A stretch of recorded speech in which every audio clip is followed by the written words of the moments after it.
Hey friends, it's Gloria and welcome back to another video. And Happy New Year! I know we're moving on to the new year, forgetting about 2023, embracing 2024, but in today's video I just wanted to make sure that I wrapped up the last books that I read in 2023. I'm a completionist in that way. These are all the books that I read since having a baby because my last wrap up was my September wrap up. So these are the books I read in October, November, and December. And I didn't do individual wrap ups of each month because I didn't really read that much. So let's get into the books. I'm going to start with the 3 books that I read after having a baby and that have to do with having a baby. The first one that I actually was reading while I was having contractions, and I technically finished it after giving birth, Hypnobirthing by, it's like an Irish name, I think a UK name, but I want to say Siobhan Miller. Hypnobirthing is like a big topic in the natural birthing world. This was the only book that was available to me last minute, and I got the ebook, and so I read it on my Kindle at night as I was dealing with insomnia and being pregnant. But this was a really helpful book for me. It helped a ton with figuring out how to breathe during birth and like breathing out your baby and being in the right mind space with an unmedicated birth. I will say the downside to this book was that it did negatively look at hospitals a lot, like hospital births to kind of talk down on and like basically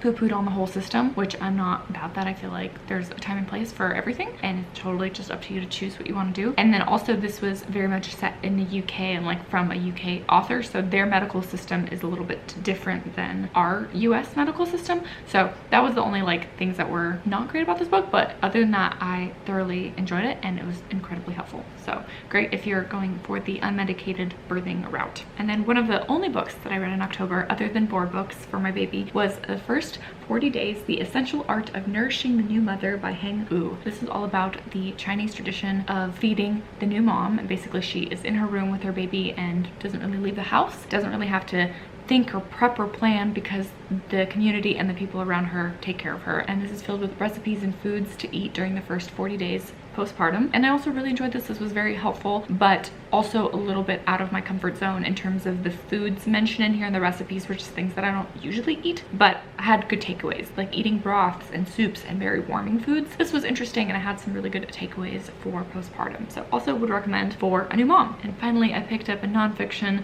parenting classic, The Happiest Baby on the Block by Harvey Karp, the new way to calm crying and help your newborn baby sleep longer. This was kind of helpful. I gave it 3 stars. This book talks about the 5 S's, which is shushing, swaddling, side or stomach, swinging, and sucking. And basically if you do a combination of those things, your baby will not cry. Helpful, but also quite common sense. Like I feel like I am removed enough from this book. It was written in the early 2000s that I know all those things already. Yeah, kind of helpful, but not my favorite read. I found him incredibly repetitive. Could have just been like a PDF, 1-page PDF of things you need to do, not a book that repeated itself over and over and over again. So those were kind of more October. And then for November I focused on historical fiction books because I co-hosted a historical fiction readathon, historathon, and it was really fun. I ended up technically only finishing 2 historical fictions during that month, but all 3 of these I read and picked up because of that readathon. The first one that I finished in November was The House is on Fire by Rachel Mainland. I really enjoyed my time with it. It's multiple perspective, but it was really well done. This is kind of like this thrilling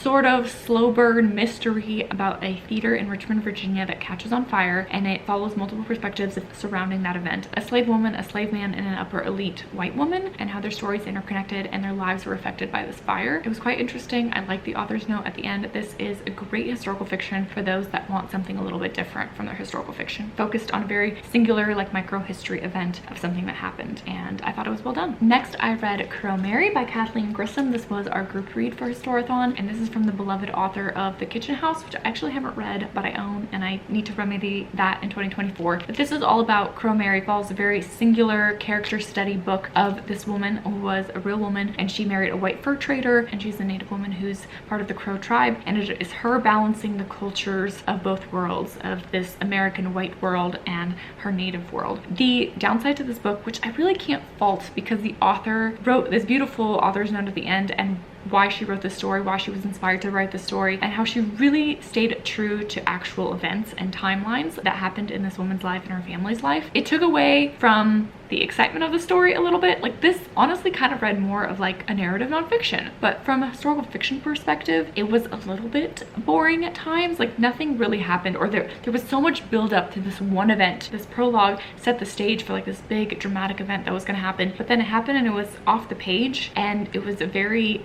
underwhelming event to build up. So I guess what I'm trying to say is I learned a lot, which I really loved, that I learned something new and also focused on this micro history, but my critique is that there wasn't enough flair or drama or creativity to make this a super engaging story for me personally, to make it like a favorite read. But I did learn a lot, and another great example of historical fiction that focuses on something else and something different from your typical stories that are out there. And finally, I started in November but finished in December, was A Night Divided by Jennifer A. Nielsen. This is a young adult or middle grade historical fiction about a young girl and her family, and how the Berlin Wall goes up, divides East Berlin and West Berlin basically in the middle of the night, and splits her family into her brother and dad are on one side, and her brother and her mom are on the other side, and the ramifications of that, what living in East Berlin was like. And then ultimately this is a story of escape and trying to escape East Berlin. And I also thought this was really well done, a really interesting perspective. I haven't read enough stories about Berlin, which I would love to, because I visited there, one of my favorite cities in Europe that I've been to, and I would just love to learn more. So this was a great start and a fantastic read for a middle grader and young adult on the subject matter. Still on the historical fiction train, but moving into December, I have a couple of 5-star reads, a couple of books that I absolutely loved. This may be no surprise because these made it onto my 2023 favorites list. I'll start with The Frozen River by Ariel Lawhon. Now, I love this book so much that I went and bought myself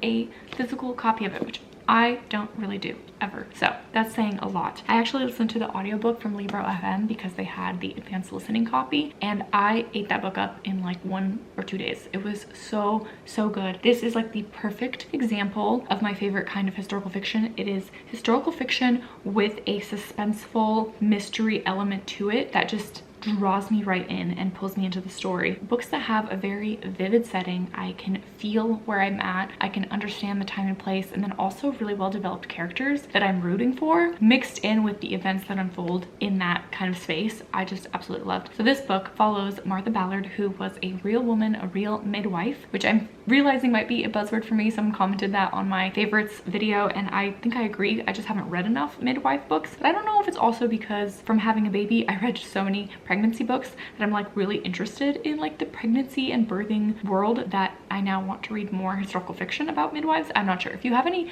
midwife books, let me know down below. And also if you have any other recommendation for historical fiction with a suspenseful element, not cozy historical mysteries, that's a different genre, but this kind of thing, please let me know. I'm like so dying for more of those. But anyways, this follows a midwife and her family in this small town in Maine in colonial America. And the big trigger warning for this book, it centers around a rape trial and sexual assault being a really prevalent theme throughout the whole book. Multiple characters are affected, and there's also a bit of a mystery of a dead body was found and uncovered, and who murdered him, what happened there. Again, just such a captivating read. I absolutely loved it, and I love this main character and her family and her perspective. This was an excellent, perfect wintry read. Would highly recommend. And then my other 5-star that made it onto my favorites list is Last Christmas in Paris by Hazel Gaynor and Heather Webb. This is a full epistolary novel told completely through letters, which isn't usually my cup of tea, and I understand the critique of epistolary novels because I too have had the critique of like things happen off page and you're not there with the characters in the action. But for some reason this story just ticked all the boxes and worked beautifully for me. It was so romantic and wholesome and beautiful and sweet and tragic at the same time, quite emotional. I teared up even. This is mainly a correspondence between a young girl and her brother's best friend during World War I, and their correspondence over the many years, and ultimately their love, friendship turns to romance or just to love, and